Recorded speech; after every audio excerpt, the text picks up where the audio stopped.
மகாபாரத போரில் நிறைய பேர் வீரமரணம் அடைஞ்சாங்க. வீரமரணம் அடைஞ்ச எல்லோருக்குமே மரியாதை செலுத்துகிற விதமாக ஆண்டவர்கள் எல்லோரும் சேர்ந்து ஒரு யாகம் ஒன்று வளர்த்தாங்க. அந்த யாகத்துக்கான ஏற்பாடுகள்லாம் சிறப்பாக நடந்துட்டு இருந்தது.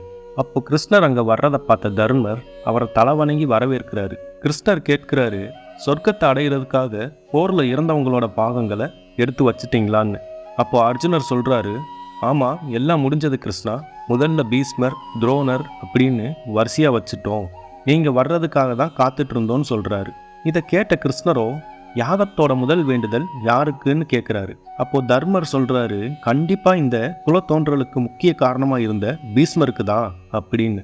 இதை கேட்ட கிருஷ்ணர், வீரமரணம் அடைஞ்சவங்களுக்காக இந்த யாகத்தை நடத்துகிறோம், அப்போ முதல் பாகம் சகுனிங்கிற பேரில் தான் இருக்கணும்னு. இதை கேட்ட பாண்டவர்களுக்கோ அதிர்ச்சி. சகுனி பேரை கேட்டதும் பீமன் தன் பற்களை கடிக்க ஆரம்பிக்கிறான். அர்ஜுனரோட கைகளோ தானா உறைவான நோக்கி போகுது. என்னாச்சு கிருஷ்ணா உங்களுக்கு? முதல் பாகங்கிறது நம்ம அளிக்கக்கூடிய மிகப்பெரிய மரியாதை, அதை அந்த பாவி சகுனிக்கா கொடுக்கறது அப்படின்னு பீமன் கோபமாக கேட்குறான். பாண்டவர்கள் எல்லோரும் ஆவேசப்பட்டாலும் கிருஷ்ணர் ரொம்ப அமைதியா, ஆமாம், அதுக்கு தகுதியானவர் சகுனி மட்டும்தான் அப்படிங்கிறார். அர்ஜுனர் திரும்பவும், பீஷ்மரை விட சகுனி என்ன அவ்வளோ சிறந்தவரா? நயவஞ்சகத்தோட உருவமானவனுக்கு வீரமரண மரியாதையா அப்படிங்கிறாரு. உடனே கிருஷ்ணரோ, அர்ஜுனா, போர்க்களத்தில் எதிரியோட நேருக்கு நேர் மோதி உயிர் துறக்கிறதுக்கு பேர் வீரமரணம் கிடையாது. நம்ம எந்த கொள்கையில் இருக்கோமோ அதுக்காக எவ்வளவு தடைகள் வந்தாலும் அதையெல்லாம் தகர்த்துட்டு அந்த கொள்கையை நிறைவேற்றிட்டு உயிர் துறக்கிறதுக்கு பேர் தான் வீரமரணம். இதில் பீஷ்மரை விட சகுனி தான் மிகவும் உயர்ந்தவன்னு கிருஷ்ணர் சொல்கிறாரு. இதை கேட்ட தர்மருக்கு ஒரு சந்தேகம் வருது. பீஷ்மரோட லட்சியம் நிறைவேறாமல் இருக்கலாம். போரில் பாண்டவர்கள் நாங்கள் தோற்று போகலை, ஆனால் எங்களை அழிக்கணும்னு நினச்ச சகுனியோட எண்ணமும் தான் நிறைவேறலையே. அப்புறம் எப்படி சகுனிக்கு வீர மரியாதை செய்கிறதுன்னு கேட்குறாரு. அதுக்கு கிருஷ்ணர் சொல்கிறாரு, போரில் கூட பிறந்தவங்க, உற்றார், உறவினர், பெற்ற பிள்ளைகள்னு எல்லோரும் இழந்துட்டு நீங்கள் 5 பேரும் நடைபெணமாக வாழ்ந்துட்டு இருக்கீங்க. நான் இருக்கிறது மட்டும்தான் உங்களை இங்கே நிற்க வைக்குது. உங்களோட வாரிசுகள் எல்லோருமே இறந்து போயிட்டாங்க. அதுக்கப்புறம் எப்படி சகுனியோட லட்சியம் நிறைவேறுதுன்னு சொல்றீங்கன்னு கிருஷ்ணர் பதில் கேள்வி கேட்டதும் பாண்டவர்கள் தலை குனிஞ்சு நின்னாங்க.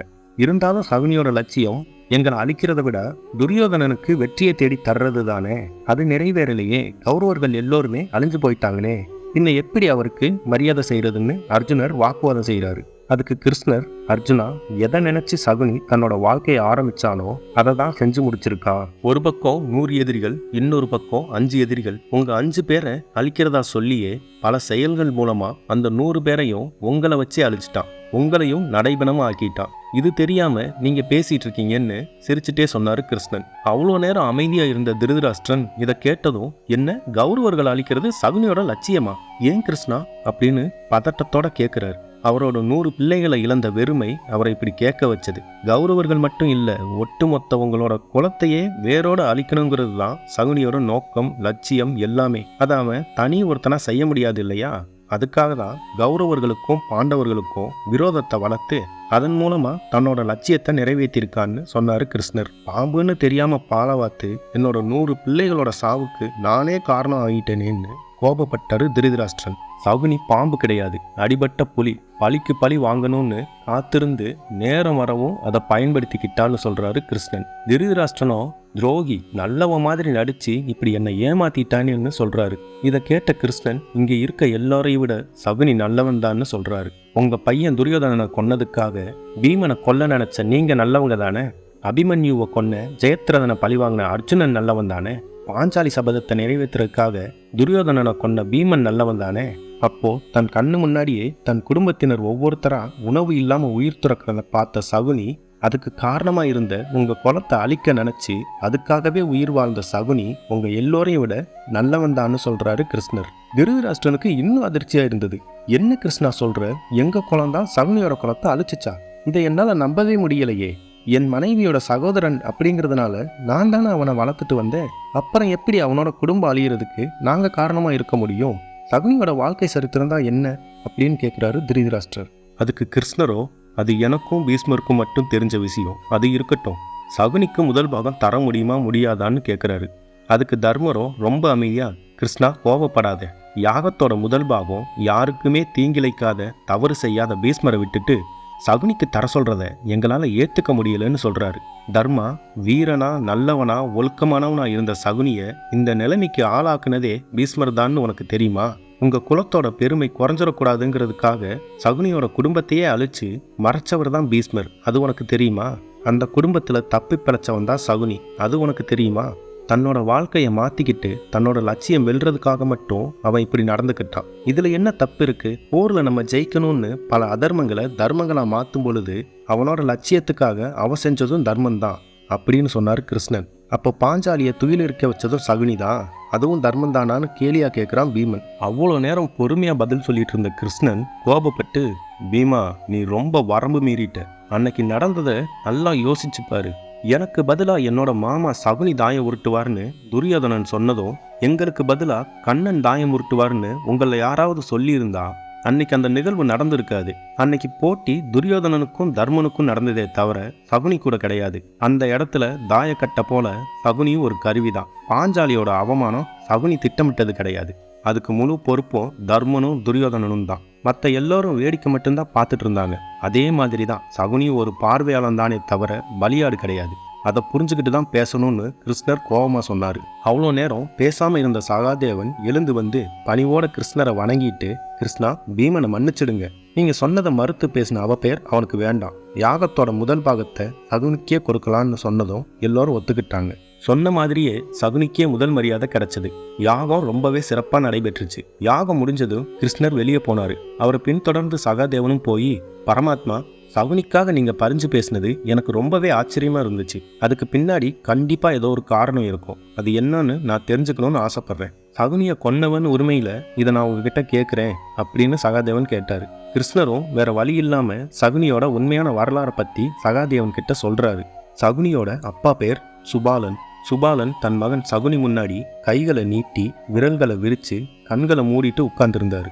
சகுனி அவரை பார்த்து, இந்த கைகள் தானே என்னை வாரி அணைத்தது, இந்த விரல்கள் தானே என் கண்ணீரை தொடச்சது, இந்த கைகள் தானே எனக்கு வாழ்வீச கத்து தந்தது, இந்த விரல்களை என்னோட கைகளால் வெட்ட வேண்டிய நிலைமை வந்து விட்டதே அப்படின்னு கதறி அழுகிறாரு.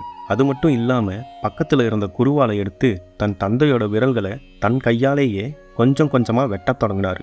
அப்போ சகுனியோட தந்தை வலி தாங்க முடியாம உதட்ட கடிச்சிட்டு கண்களை மட்டும் லேசா திறந்து பார்த்தாரு. எதிரில் சகுனி கண்கள்ல கண்ணீரோட உட்காந்துட்டு இருந்தாரு. அவரை பார்த்து, மகனே நம்ம குடும்பம் எவ்வளவு அழகான குடும்பம். காந்தாரி என்னோட மகள். வீரத்துக்கு இலக்கணமா 3 மகன்கள். அதுல இளையவன் தான் நீ. இப்போ எல்லோரையும் இழந்துட்டு அனாதையா நிக்கிறோம். இதோ இன்னைக்கு கொஞ்ச நேரத்துல நானும் இறந்துருவேன். ஆனா நீ உயிரோட இருக்கணும். நம்மளோட குலத்தை அழிச்ச பீஷ்மரோட குலத்தை ஒட்டுமொத்தமா வேரோட நீ அழிக்கணும். அதுக்காக தான் இந்த சிறையில கொடுத்த ஒரு பிடி உணவுல உனக்கு பாதியை கொடுத்துட்டு நாங்க எல்லோரும் கொஞ்சம் கொஞ்சமா செத்துட்டு இருக்கோம். எங்க எல்லோரோட இழப்பையும் நேர்ல பார்த்த உன்னோட கண்கள் நாளைக்கு பீஷ்மரோட குலத்துல ஒவ்வொருத்தரா சாகும்போது அதை பார்த்து நீ சந்தோஷப்படணும். அதுக்கு காரணம் நீயா தான் இருக்கணும் அப்படின்னு சொல்றாரு. அதை கேட்ட சகுனியோ, ஏன்ட்ட அவ்வளோ பலம் இல்லையே, அதுக்கு நான் என்ன செய்யறதுன்னு கேட்குறான். மகனே உன்னோட பலம் உடம்புல இல்லை, மனசுல தான் இருக்கு.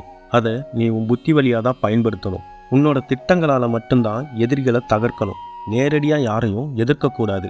வேற யாரையாவது தூண்டி விட்டு நீ யாரை அழிக்கணும்னு நினைக்கிறியோ அவரை அழிக்கிற சந்தர்ப்பம் வர்ற வரைக்கும் நீ காத்துட்டு இருக்கணும். குழப்பங்களை உண்டாக்கி உன் எதிரிகளை நிர்மூலமாக்கு.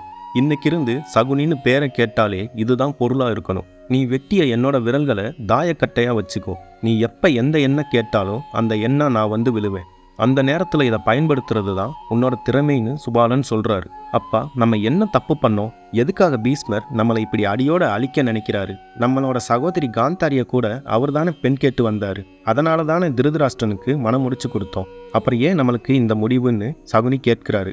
மகனே காந்தாரியோட ஜாதகப்படி அவளுக்கு முதல் கணவனா வர்றவன் பலியாயிடுவான்னு இருந்ததுனால ஒரு ஆட்டுக்கெடாய சாஸ்திரப்படி அவளுக்கு திருமணம் செஞ்சு வச்சு அதை பலி கொடுத்தோம். அதுக்கப்புறம் கொஞ்ச நாள் கழிச்சு தான் திருதராஷ்டிரனை அவளுக்கு கல்யாணம் செஞ்சு வச்சோம். இது பீஷ்மருக்கு தெரியவும் ரொம்பவே கோவப்பட்டாரு.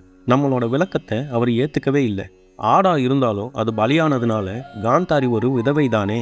ஒரு விதவைய எங்க குலத்துல கட்டி வச்சு எங்களோட குலப்பிறவிய சீரழிச்சிட்டீங்க. நீங்க வெளியே இருந்தா இந்த ரகசியம் வெளியே தெரிஞ்சு நாளைக்கு இந்த உலகமே எங்களோட குலத்தை பத்தி கேவலமா பேசும்னு பீஷ்மர் பொங்கி எழுந்தாரு. அதனால தான் நம்மளை சிறையில் அடைச்சு தர்மத்துக்காக ஒரு பிடி உணவை நமக்கு கொடுத்துட்டு வந்தாரு. அதை நாங்கள் சேகரித்து வச்சு உனக்கு கொடுத்துட்டு வந்தோம். உன்னை உயிரோட இருக்க வைக்கிறது நம்மளோட குலம் வளரணுங்கிறதுக்காக இல்லை, பீஷ்மரோட குலம் அழியணுங்கிறதுக்காக.